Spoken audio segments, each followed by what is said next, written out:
Hello, my name is Michael O'Keefe, aka The Movie Wizard.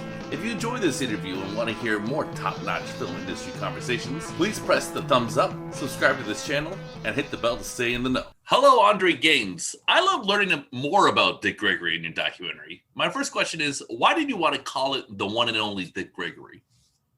Oh man, because he's the one and only. There's nobody like him. I mean, it's a fitting title for a man. I started to get the idea of the title actually quite some time ago after watching reel after reel of Dick Gregory on tonight shows and talk shows and radio appearances and this, that, and the other. And so many people would introduce him as the one and only Dick Gregory, ladies and gentlemen, the one and only Dick Gregory. And it started to click with me that this was an extremely fitting title for this movie, because he stands alone as in so many different categories. He stands alone as one man who was part of every major American event since 1959 up until the time of his death in 2017, which has got this sort of Forrest Gump like aspect of it where he just shows up everywhere. And he stands alone as the only entertainer that left his career to fight for freedom and liberation and civil rights and human rights exclusively. He never stopped being funny, but he was never somebody that went down to march and went to protest and then just turned around and went back to the big money of show business. There's nothing wrong with that, but Dick Gregory was somebody who felt that this was not something he could do on a part-time basis, that he liked how it made him feel, and he gave it his all. And so that's what really makes him the one and only. Yeah, I mean, there's not many people who would sacrifice that lifestyle to do what he did. No, not at all. I mean, Kevin Hart, who's one of the executive producers of this film and a friend, it would be the equivalent of him leaving his huge career and going and joining the Black Lives Matter movement exclusively and doing really nothing else. And I think that what a lot of these megastars like Kevin, like Lena Waithe, like Chris Rock, like Dave Chappelle have found is that their ability to stay in their industry and actually utilize their platforms, within their stand-up comedy, within their TV shows, within their movies, is actually a tool that works best for them to amplify their voices and the voices of the unheard or the voices of the marginalized. And Dick Gregory, as this sort of soul kind of force of nature, was able to do that in so many different facets and in so many different versions of his life. It's really an extraordinary thing. Nice. So I really thought from the footage seen of Dick in the early 60s that Dave Chappelle must have been inspired by the way Dick used smoking as part of his comedic timing. And it was also great to see Dave in the documentary. So did you get to interview Dave Chappelle personally? Yeah, so he was in the documentary. Dave and I actually talked about the project the long time ago, and it was very early on in its iteration. He was actually at Dick Gregory's funeral when we were there too. And Chris Rock does a beautiful job of actually creating this parallel between Dave Chappelle's style and Dick Gregory's style. And I actually, as a child of the 80s, didn't really know Dick Gregory as a comedian. My, contemporary comedians at the time were, Eddie Murphy, Richard Pryor, Bill Cosby, those types of folks. And when I was in film school and I actually looked at the work of Cosby and I looked at the work of Richard Pryor, I discovered Dick Gregory because their styles were very similar to his, and realized that he actually was the precursor to both of those guys. Going and marching and protesting meant that he was giving up some very lucrative gigs, and those concert promoters or those club promoters and managers, they needed to fill those slots, and they ended up filling those slots with the likes of Richard Pryor and the likes of Bill Cosby. Who are some of the most enjoyable people to interview with this project? Well, Chris Rock was hilarious. He was so poignant and hilarious, and just really got it. And he jumped at the opportunity. He was Dick Gregory was a huge mentor for him. Wanda Sykes, who my producer Valerie Edwards, she actually conducted that interview, and Wanda and I spoke, before the interview and after it, and she was incredible. And again, it's just great to talk to some of Dick Gregory's sort of immediate proteges. I mean, a lot of his contemporaries are passed away, like he is now.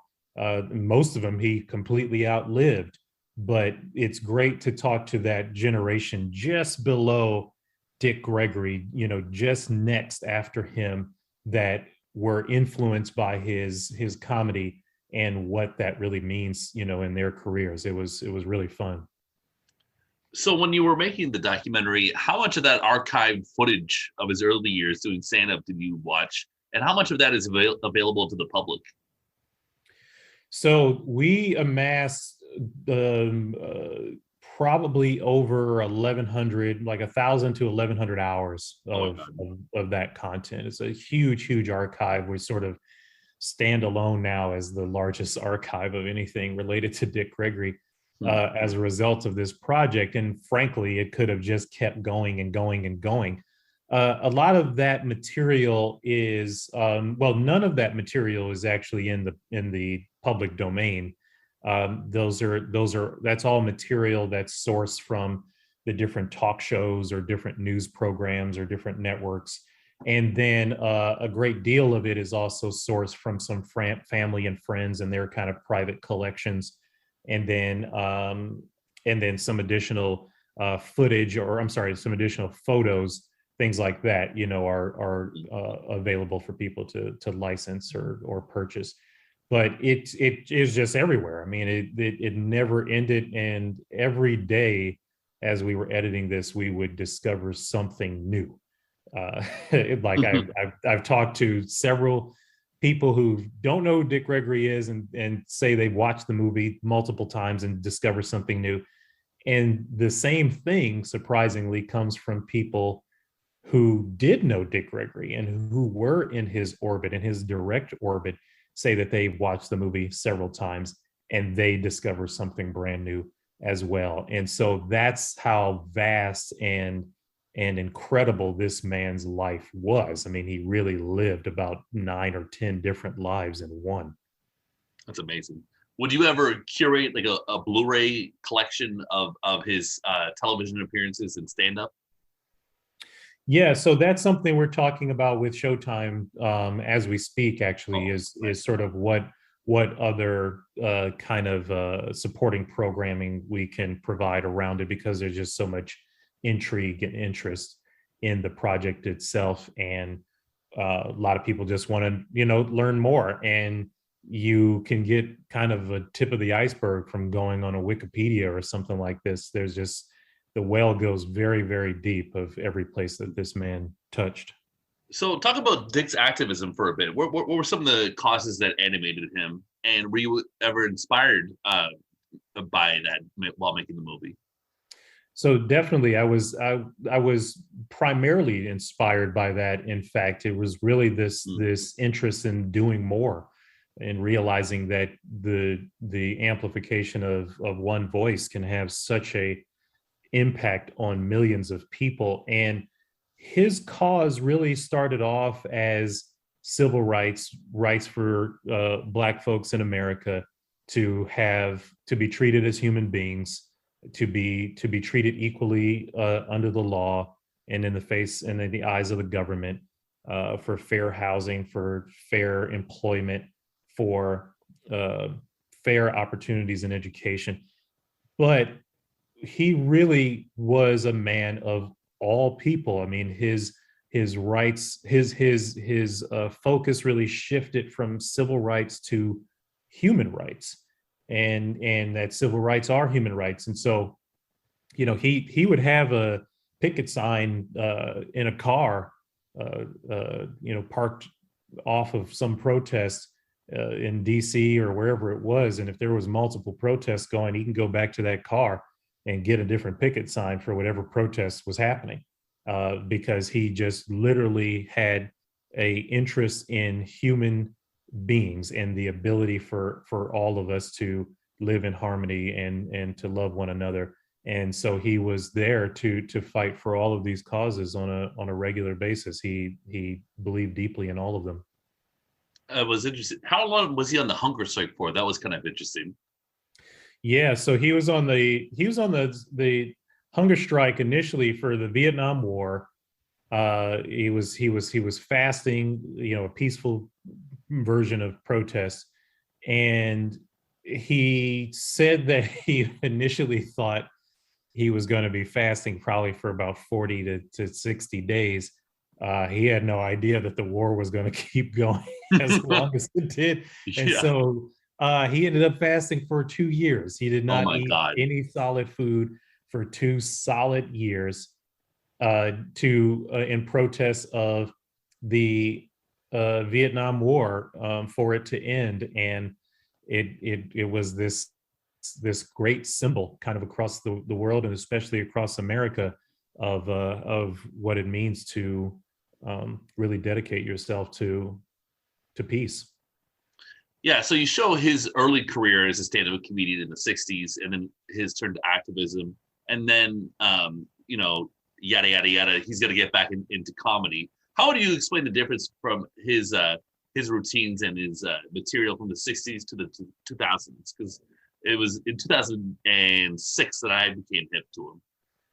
Yeah, so what's interesting about that is if you put them side by side, meaning his comedy in the 60s and Dick Gregory's comedy in the 2000s, as like an older, more cantankerous, angry man, who was passionate about everything that he believed in, and was lauding the progress, but also somewhat sad at the how things had not really changed a lot.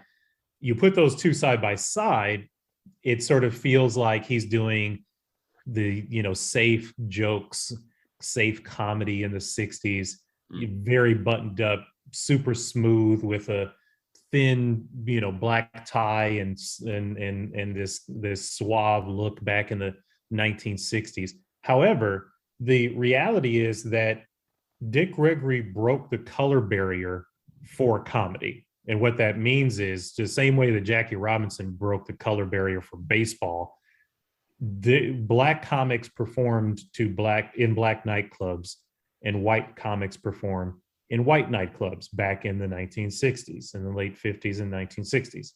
And so for him to go and even stand flat-footed and talk the way that he would describe it in front of a white audience was already a revolutionary idea right then and there. And so then on top of that, he's making political jokes, he's making racial jokes, and all of these jokes were very risque at the time in front of the audience. No, he's not cursing and yelling and screaming, but he is saying things about the Ku Klux Klan. He is saying things about police brutality. He is saying things about unequal employment, unequal housing. He's saying all these things, and they're philosophies that are cloaked in a joke so that people would actually listen to them. And the last thing I'll say about that is that's really a comedic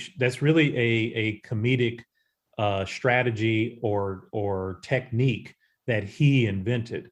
So we take for granted nowadays political comics like Bill Maher, or Trevor Noah, or Jon Stewart, or even Stephen Colbert. We take sort of for granted these guys as political comics, but when Dick Gregory was first doing that didn't exist. It may have existed with Mort Sahl and Lenny Bruce in the Jewish tradition, but it did not exist in the black tradition in that way. And he really elevated it to the next level. Well, Andre, thanks a lot for your time. I really enjoyed the documentary, and talking to you was a real pleasure. When will people be able to see the documentary?